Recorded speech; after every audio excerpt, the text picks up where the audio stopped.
Assalamualaikum warahmatullahi wabarakatuh. Nama saya Muhammad Hisyam. Saya di sini akan mempresentasikan tugas akhir saya, data mining,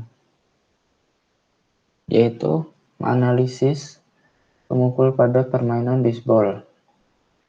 Pertama-tama, saya akan memasukkan paketnya terlebih dahulu. Pertama ada Pandas. Pandas itu digunakan untuk membuat tabel atau mengecek data.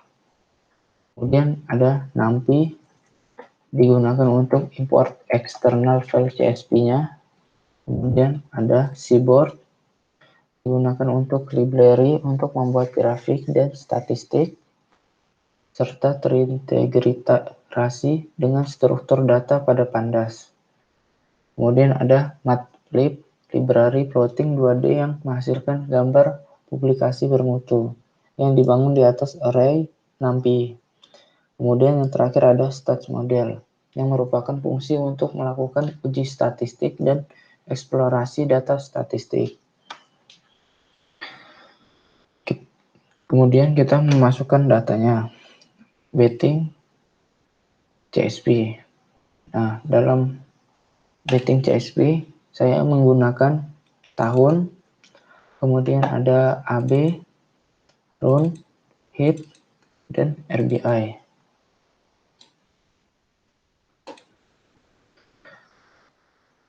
Ini outputnya. Kemudian kita masuk ke langkah pertama, yaitu pernyataan masalah. Apa hubungan antara hit dan run back in pada pemain baseball liga utama? Hipotesisnya, jumlah H yang lebih tinggi akan menghasilkan RBI yang lebih besar dalam satu musim. Batasan potensialnya, variabel lain dapat mempengaruhi hubungan antara H dan RBI. Membutuhkan data tambahan untuk analisis di masa mendatang. Misalnya, di mana dalam urutan batter memukul, jumlah peluang yang dimiliki batter dengan pelari dalam posisi mencetak gol, dan jenis lemparan yang dihadapi batter pada musim itu. Ke langkah kedua, strategi pengumpulan data. Jadi data yang saya dapatkan yaitu dari table betting database pada Maxtoxy GitHub, pada GitHub-nya. Masalah datanya, data memukul disediakan dalam tabel pada tahun 1871 hingga 2011. Data musim yang lebih lama mungkin tidak ada. Dan tidak ada data tambahan. Kemudian kita masuk ke DF betting.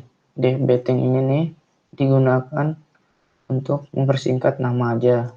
Jadi kita menggunakan DF. Terus kita mencari beberapa musim. Terdapat pada tahun 1871 terdapat 115 musim. 1872 terdapat 156 musim dan 2011 terdapat 1240 musim. Dan kita lihat rata-ratanya untuk mencari data H dan data RBI-nya.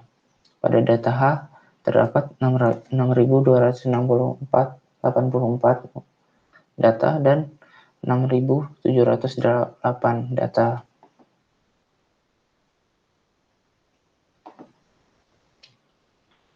Kemudian kita cek apakah masih ada ada data yang kosong, dan ditemukan data yang kosong tidak ada pada hit dan RBI. Kemudian kita melihat memiliki 88.487 baris dan 24 kolom.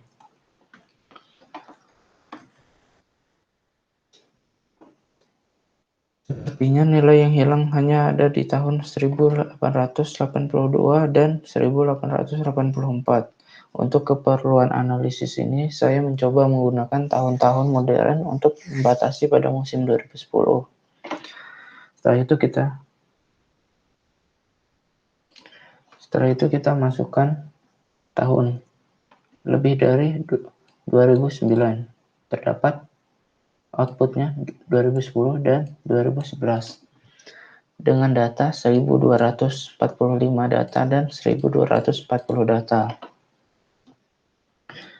Dan kita petakan kotak H, digunakan untuk peta kotak H dan kuantil H-nya.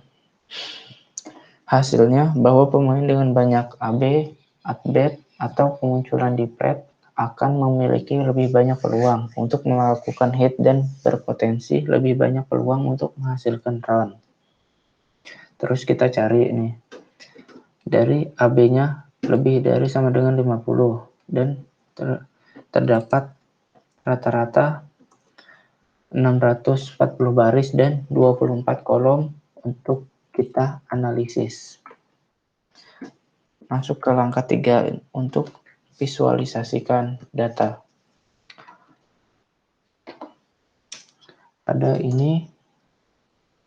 Pada data ini kita masukkan sns.displot.df H-nya dengan titel session H total untuk pemain lebih dari 171 AB pada season 2010 sampai 2011.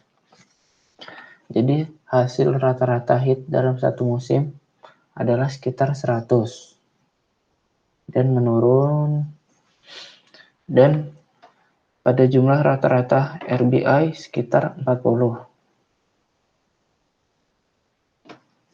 Jadi jumlah rata-rata hit dalam satu musim adalah sekitar 100 dan jumlah rata-rata RBI-nya sekitar 40. Kemudian kita bisa melihat hubungan antara H dan RBI-nya. Pada kolom ke atas itu untuk H dan RBI untuk penyamping. Menghasilkan beberapa statistik ringkasan. Pada hasilnya untuk rata-rata ini adalah hit 109,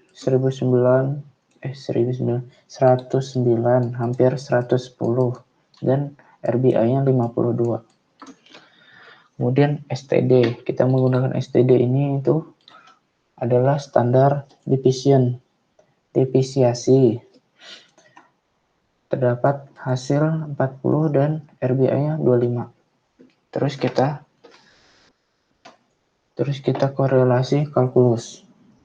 Jadi hitnya 110 ini dapat dari ini pembulatannya rata-rata, terus 40 dari standar defisiasi, kemudian RBI 52, kemudian 25.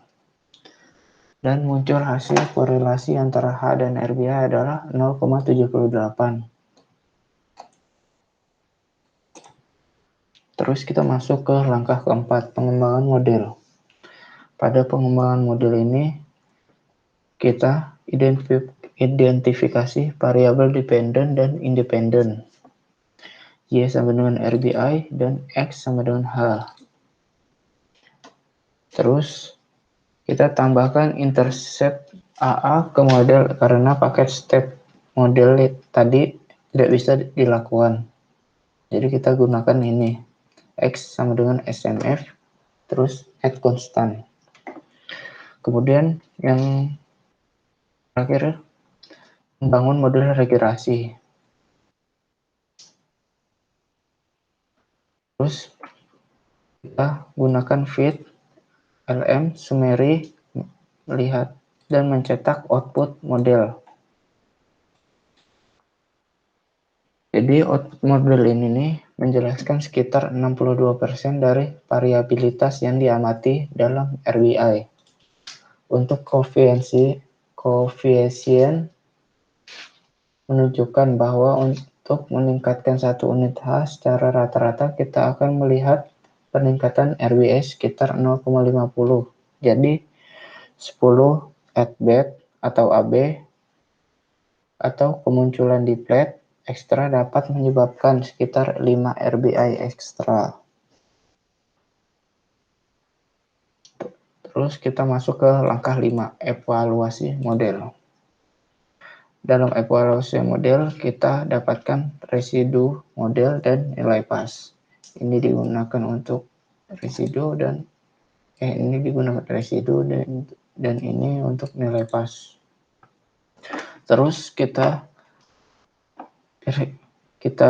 adu nilai pas dan nilai residualnya. Ini outputnya. Kemudian kita lihat ada histogram residualnya. Dan yang ini kita tuh menghubungkan antara RBI yang diprediksi dan RBI yang diamati. Terus tuh terdapat sedikit penyebaran pada pola residual terhadap plot nilai prediksi. Pada plot pertama yang menunjukkan bahwa varian tidak konsisten di seluruh rentan nilai. Terus residu mengatur kira-kira terdistribusi normal sekitar itu 0. Kemudian plot terakhir menunjukkan RBI yang diprediksi versus yang diamati lebih banyak variabilitas dalam prediksi yang semakin ke kanan melangkah karena titik-titik menjadi berwarna lebih terang dan menunjukkan bahwa pemain memiliki lebih banyak hit tahun itu. Disinilah kesalahan model lebih besar dalam prediksi. Dan yang terakhir kita menghitung RMSE. RMSE itu adalah mencari nilai rata-rata kesalahan pada model dalam memprediksi nilai. Kemudian kita dapatkan hasil nilai rata-rata kesalahan data tersebut, yaitu 15,83. Jadi kesimpulannya, yang pertama pertanyaan penelitian adalah untuk menguji hubungan antara H dan RBI pada pemain bisbol liga utama. Tampaknya ada hubungan antara kedua variabel dengan lebih banyak yang menghasilkan jumlah proses yang lebih tinggi. Namun, dengan peningkatan jumlah, prediksi model menjadi lebih tidak terarah. Yang kedua, prediksi yang lebih baik dapat dibuat dengan lebih banyak data yang dapat memberikan konteks putar hit, situasi, pitching, urutan barisan, dan lain-lain. Harus dikumpulkan untuk analisis di masa mendatang. Sekian dari presentasi saya. Apabila ada salah kata, mohon maaf. Terima kasih.